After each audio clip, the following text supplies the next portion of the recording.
जय श्री कृष्ण दोस्तों। आज मैं आपको अर्जुन की युद्ध की कला के बारे में बताऊंगा और कुछ अर्जुन की क्षमताएं के बारे में भी जानेंगे, क्योंकि कोई भी धनुर्धर हो वो श्रेष्ठ तभी कहलाएगा जब वह युद्ध कला में निपुण हो। तो चले अब हम शुरू करते हैं। यह बात सबको मालूम है कि अर्जुन दोनों हाथों से तीर का प्रयोग कर सकते थे, इसीलिए वह सव्यसाची नाम से प्रसिद्ध हुए। और यह अर्जुन रात में भी तीर चला सकता था।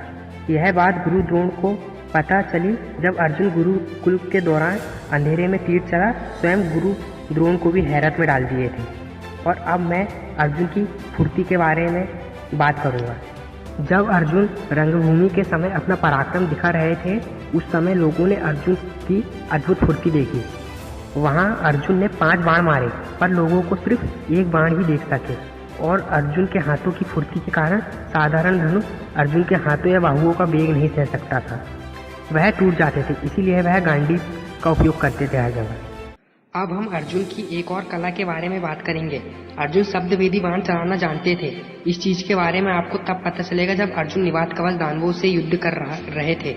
जहां जब निवात कवच अर्जुन पर अदृश्य होकर युद्ध करने लगे, फिर अर्जुन उनकी हलचल सुन जहां तहां वे खड़े थे वहां निशाना लगाकर उनके मस्तक को धड़ से अलग करने लगे। और आपने यक्ष के प्रश्नों वाली कहानी भी जरूर सुनी होगी।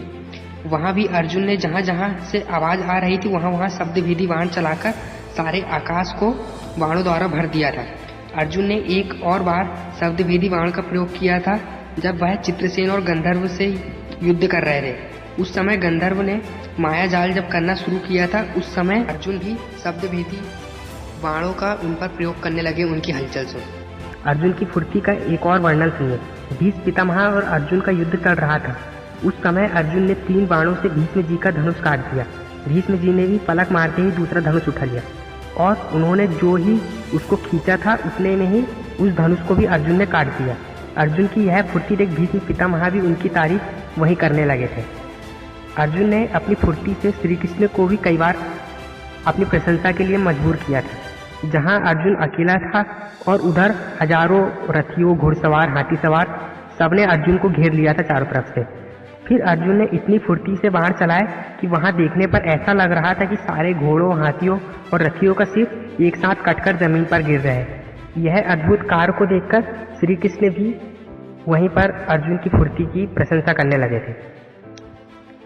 अर्जुन की एक और अद्भुत युद्ध कला के बारे में जानेंगे।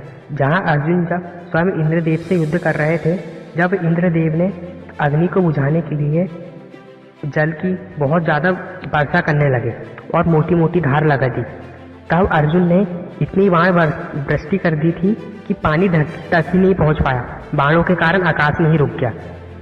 और महाभारत में ऐसा वर्णित है कि अर्जुन ने कई बार एक साथ हजारों की संख्या में बाण छोड़े। यह सबको हैरान करने वाली बात थी। अर्जुन की एक और अद्भुत कला के बारे में हम जानेंगे। जहां पर अर्जुन ने जयद्रथ का सिर काट कोसों दूर बैठे उसके पिता की गोद में डाल दिया। उस पराक्रम को अर्जुन छोड़ कोई नहीं कर सकता था। महाभारत के युद्ध में अर्जुन ने एक और बार हैरान कर देने वाला युद्ध कौशल का प्रदर्शन किया। जब चित्रसेन दुर्योधन को बंदी बनाकर स्वर्गलोक ले जाने लगे थे, उस समय अर्जुन ने ऐसा बाणों का जाल का निर्माण कर दिया जो चित्रसेन को ऊपर नहीं जाने दे रहा था। इधर अर्जुन बाण वृष्टि कर रहे थे और उधर वह जाल उन्हें भागने का मौका नहीं दे रहा था। एक और अर्जुन की अद्भुत कला के बारे में सुनिए। युद्ध के 14वें दिन जब अर्जुन के घोड़े बहुत थक गए थे, उस समय अर्जुन ने श्री कृष्ण जी से कहा, आप घोड़ों को मजे से छोड़ दीजिए, इनके बाण निकाल लीजिए। ऐसा कहकर अर्जुन रथ के नीचे खड़े हो गए और उस समय असंख्य वीर अर्जुन पर उसे मारने की इच्छा से टूट पड़े, पर अर्जुन ने अपने हाथों की सफाई दिखाते हुए उन सबको यम के घर भेज दिया। तत्पश्चात श्री कृष्ण ने कहा, यहाँ कोई अच्छा जलाशय नहीं है, तुम्हारे घोड़े पानी पीना चाहते हैं। इस पर अर्जुन ने तुरंत ही अस्त्र द्वारा पृथ्वी को फोड़कर घोड़े के पानी पीने के लिए सुंदर जलाशय बना दिया। वह सरोवर बहुत ही विस्तृत और स्वच्छ जल से भरा हुआ था। एक क्षण में तैयार किए गए सरोवर को देखने के लिए वहां नारद मुनि भी पधारे। इसमें एक अद्भुत कर्म करने वाले अर्जुन ने वहां एक बाणों का घर बना दिया। के खंभे बांस और छत बाणों की ही बनी थी। इसके बाद श्री कृष्ण भी देखकर हंस पड़े और बोले कि खूब बनाया। और सबसे आश्चर्य की बात यह रही थी कि बड़े बड़े महारथी भी अर्जुन को पैदल ना हरा सके। तो फ्रेंड्स, आपको वीडियो कैसी लगी है कमेंट करके बताना, और कमेंट्स में अर्जुन की और भी स्किल्स के बारे में बता सकते हो। धन्यवाद।